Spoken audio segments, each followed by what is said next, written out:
This is Sports Bettor Court with Dan Lust on Bettor Sports Network.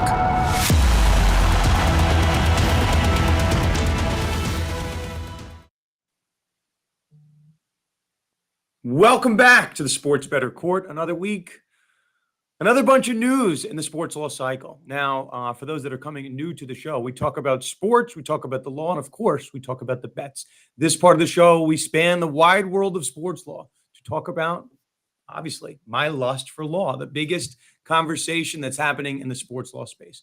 Last week, we talked about Mel Tucker, who was proceeding into, in early October, first week of October, was going to be a hearing as to whether or not Michigan State could fire him for cause or not. Maybe you don't think that's relevant. Michigan State and $80 million say it's relevant. It's a very big battle for $80 million on the line. We have a very big update in that case, and I want to just maybe provide some life lessons on how to deal when you're accused of any type of wrongdoing, when you have some type of severance on the line. You got to say and do everything that your lawyer tells you to do. If your lawyer told you to do what Mel Tucker did, not really sure quite what to tell you. So Mel Tucker, and this was really to our question last week, we said, what's in Mel Tucker's contract? It's really going to depend as to what's in the contract, devil's in the details. So for those that don't know, Mel Tucker was accused of, emphasis on accused, engaging in some type of, we'll say, non-consensual phone sex with a sexual violence advocate who went around and spoke to schools, right? And this is someone, we're not going to get into the details beyond the highest level of highest levels. Now, why I mention Mel Tucker. Mel Tucker, in investigations, essentially admitted to the act in question, but said it was consensual. Very important here, right? He has admitted to the act. It is not a he said, she said in the sense of whether this act occurred or didn't occur. Mel Tucker is saying that it occurred, and it's just a question of whether it was consensual or not. So when I said this aspect of consensual, I remember very clearly warning you all last week, the devil's in the details of this contract. Even if it's consensual, if it is some act of, we'll say again, non-consensual phone sex, consensual phone sex, if there is some clause in his contract that allows him to be terminated for embarrassing type conduct, even if it's not illegal, even if it doesn't result in a misdemeanor or a felony or something like that, or some type of restraining order, if it's embarrassing, that language sometimes is in contracts, right? Okay, fast forward. I'm going to give you guys this, right? This is a letter sent to Mel Tucker on September 18th, on Monday, by Michigan State. And guess what, guys? We got the contract. Listen to this clause. The coach can be fired. Cause for termination includes in relevant part the following. Ready for this? The coach engages in any conduct which constitutes moral turpitude or which, in the university's reasonable judgment, would tend to bring public disrespect, contempt, or ridicule upon the university, e.g. material insubordination or impropriety involving a student. So it doesn't involve a student. It's not really material insubordination. What it is, right? Conduct in the university's reasonable judgment, which would tend to bring public disrespect or ridicule upon the university. This news cycle, the past week or two or three, however long Mel Tucker's been out, has certainly had that effect in the media. And if I had known that that was in the contract, and I was Mel Tucker's lawyer, I'm not quite sure why I'm admitting to anything, right? Let this go to a hearing. Let the facts fall where they lie. But for Mel Tucker to think that he could make this admission and under the contract have some argument for just cause that, hey, this wasn't fair for them to fire me. The university in their reasonable discretion certainly has the ability to think that those comments, those admissions reflect poorly on the university. So again, I don't necessarily blame Mel Tucker's lawyers this time around, but when that clause appears in that contract, you have to be careful about every admission that you give. Maybe, right, you should have negotiated the walkaway prior to giving those admissions. Maybe you should have assumed that this was going to see the light of day, as these things tend to do. So I think mistakes have been made, and $80 million on the line. I think very quickly we're going to see a lawsuit filed by Mel Tucker for that $80 million, right? He's going to file for it. We'll see what they get. Maybe Michigan State settled this, but I think a lot of mistakes were made between point A, right, agreeing to this contract with that language, and B, making those admissions. And now that we all know, right? So we try to give you some levels of warning. I don't know how many of us out there are signing $80 million contracts, but if you're going to get $80 million handed to you, make sure you know how, why, and under what circumstances your employer can let you go. That has been Lust for Law on this week. We are jam-packed with an NFL-heavy episode of bets, and we will get into it. Best 2 out of 3. We'll go over the format. Excited for this one. We come back from break. We'll see you back in the courtroom after this. Like Devon Levi started off in the friend zone and now like he could possibly be wife material. So it is exceptionally hard to trust a rookie goalie in the NHL. The kid is what? He's 21. Like, okay. And he is going to the Buffalo Sabres. But we've all agreed that the Buffalo Sabres are at least a somewhat better hockey team on paper. Again, it's hard to trust a rookie goalie. We've seen future Hall of Fame goalies like, Fleury in his first year struggle, right? Carey Price in his first year struggle. It is tough for goalies to come in and have success. That being said, nobody outside of maybe a Buffalo sports fan can tell me who the two goalies on their roster are, because I didn't know until this morning, until I was reminded that it was Eric Comrie and Ukko-Pekka Luukkonen. And I was like, okay, well, he has the crease to himself. So all he can do is lose it. That's all he can do. Buffalo is going to be a fun team to watch, which means maybe Devon Levi ends up in what I call the Martin Jones syndrome, which is a goals against average is pretty up there. Save percentage is not very good, but he's going to finish with 35 wins because he's just going to play a lot. And it's going to be that back and forth hockey. The Atlantic Division is not very good, right? There are some teams that are going to regress. So there's opportunities here for Buffalo to do well. And I think his over-under on wins is set at 24.5. So again, there's a lot of things that I may not trust about him, but as a 13th goalie off the board, and I think that is a reach at 13. I think a lot of people have him farther back than that. So he may be 13 on NHL.com's list, but you may end up and show up in your Yahoo or your ESPN draft and they haven't ranked probably outside of the top 20. So I would have no issue as a second goalie going with Levi, because like who's taking his spot? Nobody.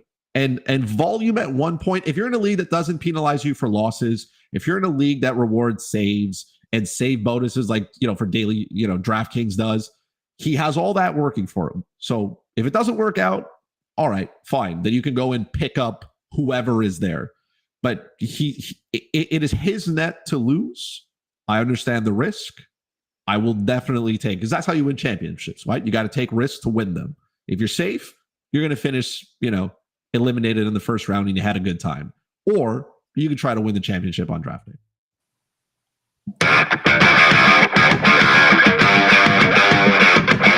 Sports Bettor Court is now in session. It's time for tonight's litigants. First, John Jansen, host of The Lineup Change from 8 to 11 p.m. on Fox Sports The Gambler in Philadelphia. Follow John on Twitter/X at JJansen34.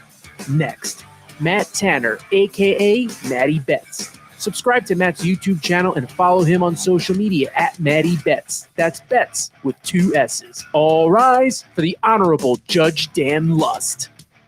Thank you. Please stay seated. Don't get out of your seats. We say all rise, but we'll give that to Aaron Judge. Gentlemen, welcome. Welcome to the Sports Bettor Court. Mr. Betts, before we get into this, I have to ask you a question. Was Matty Betts with 1 S taken? Is that the case here? Yeah, there's a couple of platforms where 1S was taken. Of course, it was inactive accounts that wouldn't hit me back on the DM. And then I was like, screw it. I'm just going to go with 2 S's everywhere. And here we are. We might need to sue someone. I'm always on the lookout for potential lawsuits as a judge on our show, but a lawyer in real life. Okay, Matt, John, welcome to the show. I think you guys know the format. We play best 2 out of 3. We have a couple of spreads, a couple of futures. We award points to the best advocate here. And if you win, you can do a victory lap on social media after you win, after the fact. Okay. Let's do this. First bet of the day, case number 1. Maybe this is relevant to the analysis. I have to disclose this. Your Honor, Judge Lust is a Buffalo Bills fan. Buffalo Bills against the Washington Commanders. The line, as I see it, is 6.5 in the Bills' favor. I am impartial. Listen, if you guys think the Bills are not going to cover, full disclosure, I had the Bills not covering to the Raiders last week, and I lost. So that's what I get. Matt, lead us off. Matty Betts with 2 S's. Who do you like here? Bills plus 6.5, or Bills minus 6.5, or Commanders plus 6.5? Yeah, so week 1, Josh Allen and the Bills looked absolutely terrible. Last week, I hammered the Bills. I knew it was a great bounce back spot for them. This is a week that I'm actually willing to fade them again. I'm not willing to say that this Bills team, everything is just magically fixed after a stomping of last week. You're looking at a 2-0 Washington team at home, getting too many points here. I love the points at home, and watch out for the upset. Okay. I'm following. Listen, I'm a Bills fan. I hate to say it. I lost money last week, but it is what it is. Okay. John, what do you like? Yeah, hedging your happiness, I guess there, Mr. I Lust. guess. But yeah, no, I think Buffalo. I don't think the number is right to where they are because Josh Allen, obviously in the primetime game, Zach Wilson was the quarterback when they lost. I don't think it's yet because they end up beating the Raiders in a throwaway 1:00 game. I don't think it's yet kind of back the headline. Buffalo's back. Josh Allen looked incredible against the Raiders. He right now ranks first in completion percentage over expected. He's fourth in total EPA, and that's with the first game against the Jets. So I think Buffalo is getting a little bit of a short number here. Now, of course, I'm betting that because of the half a point. If that goes up to 7.5, we're talking a little bit of a different story. I'm just looking at it this way. If Buffalo wasn't a double-digit point favorite against Washington at home, I would be scratching my head a little bit. And conventional betting wisdom says, 3 points for the home team. So this is a 9.5 point spread. I think Buffalo's defense also is the real story here. Third right now in defensive DVOA, third in rush DVOA. Brian Robinson had 4.8 yards per carry. He doesn't average that much. I think his career, he's averaging less than 4. So I just think the running game's not going to work. This is going to be, can Sam Howell and Eric Bieniemy outduel Josh Allen? And to me, that is a resounding no. So, okay. Judge Lust does some research here. I don't just have my law clerk, Anthony Rivera, do the research for us. I do some research myself here. The look-ahead line in the offseason, okay, that number was plus 4.5. So this number has climbed despite the Bills losing to, the Jets in prime time, looking pretty good against Carr and the Raiders, but I'm not sure how much that plays. And on the other end, I'm not sure how many people were sitting here thinking that the Commanders would be 2-0 and Sam Howell looking competent and Eric Bieniemy, also looking competent in the new role over there with Washington. So I'm having a hard time seeing how this number has climbed to 6.5 from what we've seen from Buffalo and Washington thus far. Matty bets with 2 S's. What say you? This look-ahead line seems a little suspicious. Yeah, it's all recency bias based off of last week. And Washington won last week, though. Yeah, but everyone's looking at Buffalo. I think it was 38-10 or a crazy blowout game, and Josh Allen is all of a sudden back. And it's just funny because you look at the ticket percentages, like everyone 79% is already betting on 79% of the tickets are already on Buffalo this week. I agree with you. I don't think the numbers should have risen from the look-ahead line, especially with this Washington team being 2-0 to start the year. John, what say you? I'm thrown off by the 4.5. Whenever I see a weird number, this line seems to have trended in what I think would be the wrong direction. But John, go ahead. Yeah, and look, I have a feeling all these offseason lines, especially ones with look-aheads, are going to be a little bit safe, and they obviously adjust to what we've seen. I don't think it's adjusted enough, though. I think week 2 is more of what we saw from Josh Allen last year and what we see from Josh Allen. But Josh Allen is capable of games against the Jets that happen. He did it against Urban Meyer's Jacksonville Jaguars in 2021, where he threw up a complete dud, and they lost that game 9-6, one of the few wins that Jacksonville had that season. So Josh Allen is prone to those games. I know this is risen. There's a lot of sharp money right now. It seems like on Buffalo, there's a lot of public money on Buffalo, but I think it could move up even more, and I think it will end up moving up more. If Buffalo ends up winning that game in week 1, yeah, we're looking at a way higher number, and Buffalo should have won that game week 1. Washington should probably be 0-2. So to add in some of the luck as well, the luck variable adding into that, it's hard to quantify that, but there's been some luck. Washington runs into a Denver team that makes a lot of mistakes. Russell Wilson makes a lot of sacks. They had 7 sacks against Russell Wilson. He was the most sacked quarterback last year as well. So there's a lot of luck, a lot of different factors that run into that I don't think apply to Buffalo. Okay, so Washington beats what we all think is the worst team in the league, Arizona. Barely beats them 20-16. Not a topic on this show, but it seems like Arizona maybe pulled the tank job 2 weeks in a row. So, Arizona had a lead at halftime. They end up blowing it. Okay, they end up sneaking out a win at Denver. There is a world where Washington could be 0-2 here. So I guess the question, and I'll leave this for you, Matt. You can get the final word here. Do you believe in the Commanders? That's the question here. I'm sensing when you're taking plus 6.5, you believe the Commanders. I don't know. I believe in the number they're getting at home much more than believing in the Commanders for the season. there's no doubt they've had some good fortune to start the year, but you're still 2-0 at the end of the day. You're getting 6.5 points at home. Buffalo, I believe, still has their problems. I think Josh Allen, you're going to see a big roller coaster ride this season where he looks like the best QB in the league one week, and then the very next week he can turn the ball over or make mistakes. I just think it's too many points on the road. Okay, as the resident Bills fan among us, no one said it, but the Bills got that get-right game in Buffalo. In New York, they didn't look too good. I'll have to wait to see it. 6.5 is a lot of points. I'm a Bills fan. I am hedging my, I guess it's an emotional hedge, which cost me a lot of money last week, which I did not enjoy doing. But I hate to say it. I'm going. I think this is a tight game. I don't think the Commanders will win, but I think this is a tight game. Matty bets with 2 S's. I'm going with you for round 1. John, don't worry. There are still 2 rounds left here. Now, before we go anywhere, we are in the midst of the fantasy season. Start a free 7-day trial of Fantasy Alarm's All-Pro subscription today and get DFS content and NFL picks for all of week 3 for free. Go to fantasyalarm.com/win. Okay, we will stick within the AFC East for this one. The New England Patriots against the Jets. We've covered this. I think we covered all 3 of these. The New England Patriots, we were all over. We had 2 different cases talking about the New England Patriots over-under win total for the season, which I believe was 7.5. We said, listen, Belichick only once has been under 8 wins. That was with that crazy Cam Newton team. I don't know. We think that this is a very serious team. And then kind of have 2 clunkers, 2 games they probably could have won even against the Eagles. And obviously last week against the Dolphins, that game should have been much closer. Now, the Jets, on the other hand, we've talked about that over-under win total.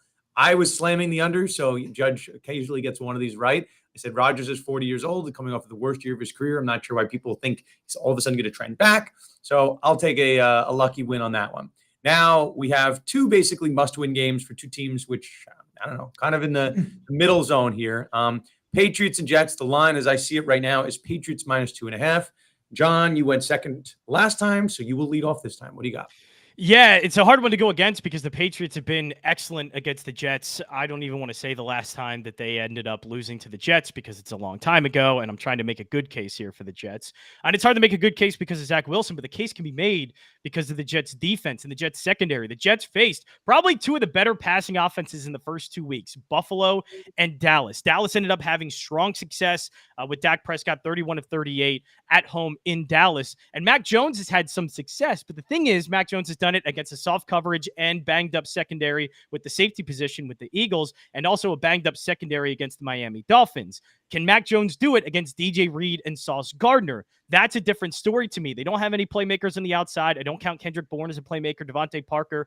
And what if they can run in this game? What if they can control the clock, do it that way, but they can't run the ball? They're one of the worst rushing teams so far this season, and I don't see that getting any better behind that offensive line, which I think rates as one of the worst, I think, in the NFL. So I think the Jets defense is where we can see them win. Look, Pittsburgh had the worst offense and still has the worst offense going in to that week 2 game on Monday night, but they won because of defense, because of turnovers. Sauce Gardner dropped a turnover against Dak Prescott. If Mac Jones has to throw the ball 30 to 40 times against this defense, I think that leads to some turnovers and the Jets defense providing offense for what could be a lackluster offense. Also, the explosiveness that the Jets have, they have better explosive playmakers with Garrett Wilson on the outside, as well as Breece Hall, who is excellent for them in week 1. I just think the explosive plays are going to happen at least once or twice for the Jets, and that could be enough, and I think is enough to end up beating the Patriots at home. Okay, process of elimination. Matt, you're on the Patriots -2.5? I am, and he makes a lot of good points here. However, I'm not ready to sell the New England Patriots, right? They've arguably played a top 2 or 3 team in the AFC and the NFC the first 2 weeks of football. I understand there's been some injuries in those teams' defenses and in their secondaries. However, I do think this is a Bill Belichick business trip here on the road. I just think that they're looking at this game and they cannot lose. They lose this game. Next week, you go to you play Dallas the week after, and you're potentially 0-4, right? And you look at the trend of teams that are 0-2 against the spread the first 2 weeks of the season historically cover the 3rd week, the majority of the time, right? So I do have some concerns that the Patriots didn't have a lot of success stopping the run last week. But I think Breece Hall is a little bit banged up. He's questionable, I think, as of today. And to top it all off, Patriots 5 straight games covering against the spread against this Jets team. I got to take New England here, and it feels very square. I'm not going to lie to you, but I got to take them here at -2.5. I have to do it. Okay, so let's see who knows this. Again, the judge has to come with some research. What was the Bills at Jets line in week 1? Anybody know it? Can anybody get within it was 2.5 Buffalo, 1.5. I know it moved 2.5. 2.5 line. I think it got right around 2 by kickoff, but it's in that vicinity. I'm looking at this line. This is Patriots at Jets. It's a 2.5 line. Listen, just seems a little odd. It seems a little odd that the Patriots and the Bills are getting the same exact line when we're all sitting here. We'd all raise our hand, right? By show of hands, who here thinks that the Bills are better than the Patriots, right? All of us. All of us think. You guys got to raise your hand. John, do you not think? Okay, good. I got a little nervous. No, I do. Got a little nervous for a second. Yep. So again, I'm someone that I always try to look at suspicious lines. Now, John, you did mention, right? You talked about that week 1 game, Bills versus Jets. The Jets didn't just cover; they outright won that game. I need you to make sense of this line for me. Do you think this line is just off? Do you think that the Jets shouldn't be getting this much here? We're missing something, right? Well, it's the Zach Wilson effect. I think Zach Wilson probably rates by these sports books as the worst quarterback in the NFL. Probably shouldn't even be a starting quarterback for the Jets. They should probably won that game. Somebody. They didn't win it with Rodgers. Yeah, they won that game, Wilson. and they won it off of special teams with Gibson. They won it off of defense. Josh Allen turning the ball over. Wilson threw a touchdown. Wilson threw a TD. He did, and Wilson almost threw a touchdown last week too. Wilson basically intercepted it, but go ahead. Right, it's Josh Allen's 3 interceptions, 3 interceptions that he had, all to the same guy, by the way, in the special teams. But that's something that's hard to quantify week to week. That's going to happen. That's going to be the same thing, that the Jets are going to get that play. But I think in this game it can happen because the Patriots just don't have the playmakers that I think can win one-on-one against DJ Reed and Sauce Gardner. It's going to be very tough. They're going to have to rely a lot on Hunter Henry, which they have. Hunter Henry in fantasy has been the second best tight end in fantasy football so far. So I know Hunter Henry has done an excellent job, but you can't just win off of Hunter Henry. You're going to have to try and get the ball downfield. That's what Mac Jones had to do. And I think it's going to be difficult to do against the Jets defense. So I think the Jets defense can come up with those plays again. John, I'm going to get you the last word here. I know we're going right back to you. How many points did the Bills score on Monday Night Football against the Jets? Ooh, they scored less than 20. Less than 20, 16 points. 16. I think if you hold the Patriots to 16 points, hopefully the Jets come with that number. Hopefully. John, I'm going to go with you for round 2. I think there's a lot of consistency, obviously, with the Jets defense. Zach Wilson is competent, but if you can beat the Bills outright on Monday Night Football, I think in a less showy game, the Jets can, dare I say, beat the Patriots at home. We'll see. So we are 1-1 heading into round 2. When we come back, the rubber match, the bet of the week, round 3. When we come back. Jake Ferguson, I think, is going to be one of the biggest frauds in fantasy, to be honest. I'm trading Jake Ferguson in Dynasty for anything right now. I'm trading him in redraft if somebody will take him. He scored the touchdown on a 1-yard play this week, but this guy, last week, he played 75% of the snaps, only ran 50% of the routes. This week, we were hoping that would change. He only ran 21 of 43. Not even half again. So we were hoping it would improve from 50, worse than 50. So Jake Ferguson, not the guy we want. And you saw it. I mean, if you watch the game, they weren't locked in on anybody. They had Hayden Hendershot out there, got a goal line carry. Luke Schoonmaker, the rookie, scored a touchdown. Like, they are not committed to just one tight end. And if you have CeeDee Lamb and Michael Gallup and Brandon Cooks and Tony Pollard, if the tight end isn't playing every single snap, then he's not relevant. I mean, even if the one guy was playing every snap, you're not going to get a Dalton Schultz because there was no Brandon Cooks last year, and Michael Gallup was coming off an ACL. So the conditions changed, and now this guy's playing a partial snap share. Sell Jake Ferguson now. And people tell me, Dak Prescott loves throwing to the tight end. That's not even true. There was a guy on Reddit that just posted a study. His name is, I call cats or something like that. Great study, though, that showed that Dak Prescott doesn't target the tight end on an above average level. I mean, CeeDee Lamb got 156 targets last year. 156. And Michael Gallup and Noah Brown combined for 150. So, and the running backs combined for 85. So what is it? Does he love the tight end, but he also loves CeeDee Lamb, and he also loves the other wide receivers, and he also loves the running backs, or just Kellen Moore just throw the ball a ton? That's what it was, right? So it's like this whole he loves the tight end situation. That's not even true, right? Or he just loves everybody. Maybe he does love the tight end, but clearly he loves CeeDee Lamb. No, like clearly he loves the running backs. So just don't worry about it. Forget about it. Trade Jake Ferguson for whatever you can get right now. All rise for Sports Bettor Court with Dan Lust on Bettor Sports Network.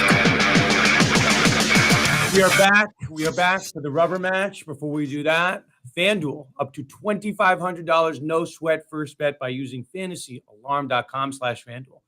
That's a giant $2,500 no sweat first bet. Too bad. I'm on the FanDuel bandwagon, but if you haven't for some reason, $2,500 is a massive, massive incentive.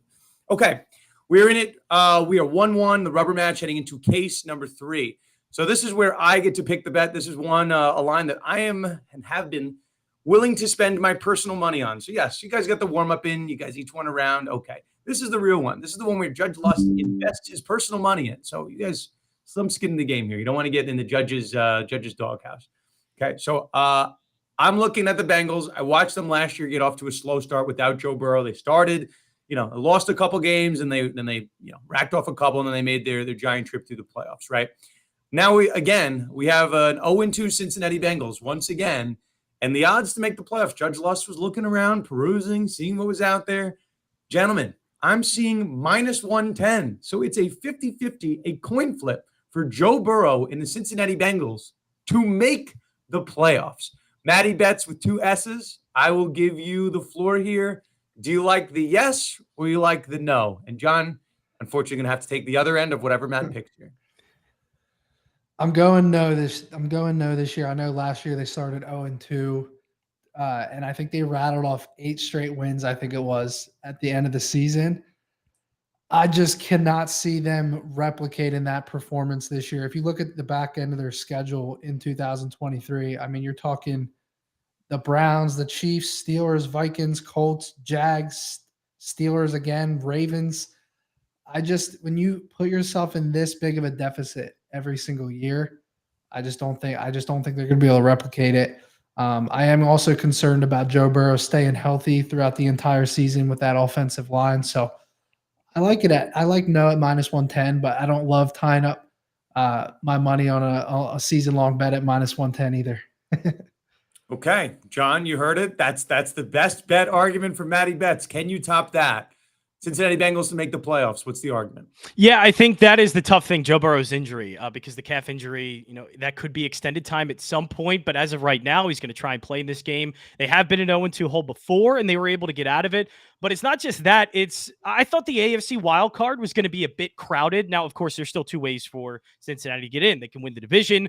Right now, Baltimore's at the top of that. Baltimore clearly looks like the better team. Baltimore has an injury history. They've been injured before, especially at the quarterback position. If that happens again, then the AFC North is wide open for Cincinnati to kind of backdoor this thing. But I'm looking more at the wild card too. Some of the teams I thought that would be in this position, the Chargers, but the Chargers I think could go 0-3. I actually like Minnesota in that game. And if the Chargers start 0-3, then you can eliminate them from that contention. And also the Jets. The Jets with Zach Wilson aren't the same with the Jets with Aaron Rodgers. And Aaron Rodgers and the Jets, we were still kind of on the fence of whether or not they could compete for the wild card, but completely take them out of that as well. So Cincinnati, as long as these teams are going to keep Cincinnati in it, and Joe Burrow to get healthy enough by the second half of the season to rattle off these wins, we know Joe Burrow and Cincinnati in pressure situations can play well. And in the second half, if they have to play and rattle off, 7-8 straight wins, I think that team's good enough, especially at the wide receiver position with T. Higgins and Jamar Chase, and also Joe Burrow. It's elite play.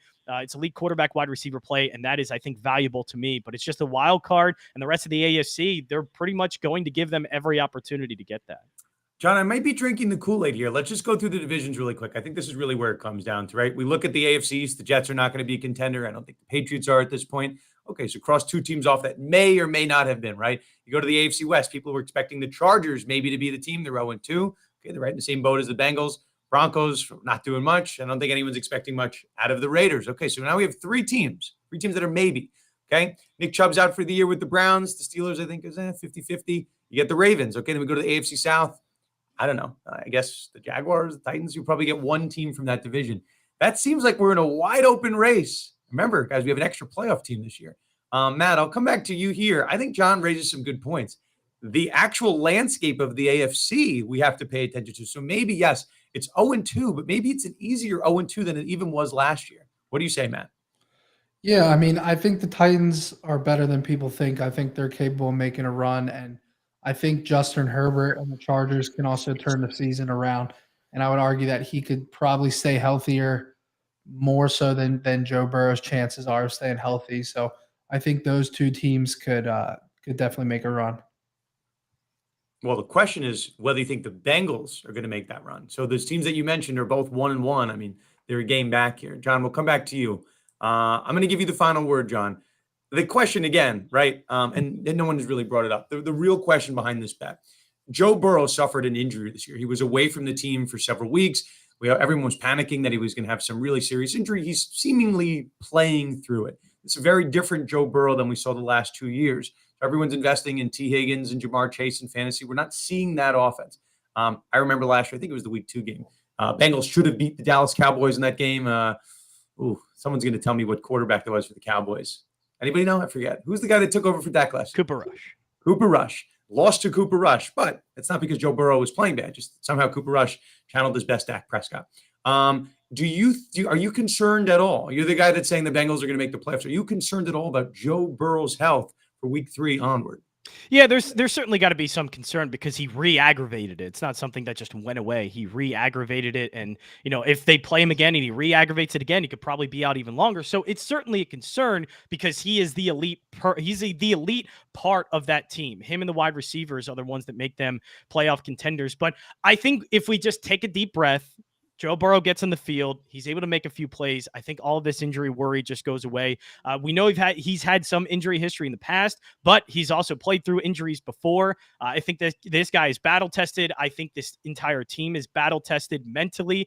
They've again been having to go through these situations before. They've won playoff games very tough. I just think this team's experience certainly plays a part in that in a winning organization, which is odd to say, of course, about Cincinnati, which hasn't had a lot of winning. But they've won a lot with Joe Burrow. And I think if they handle this right, which it seems like so far they're handling it right, Joe Burrow will be around. And again, I think he'll play through even some injury aggravation as the season goes along. I just think Joe Burrow is a gamer in the same way. I don't want to compare him to Tom Brady, but in the same way that kind of a Tom Brady is. This guy games, this guy balls out, and I think he's going to figure it out. I think sooner rather than later, and could figure it out in week 3. Week 3 Rams, week 4 Titans, week 5 Cardinals. You'd think there's probably 2 wins there.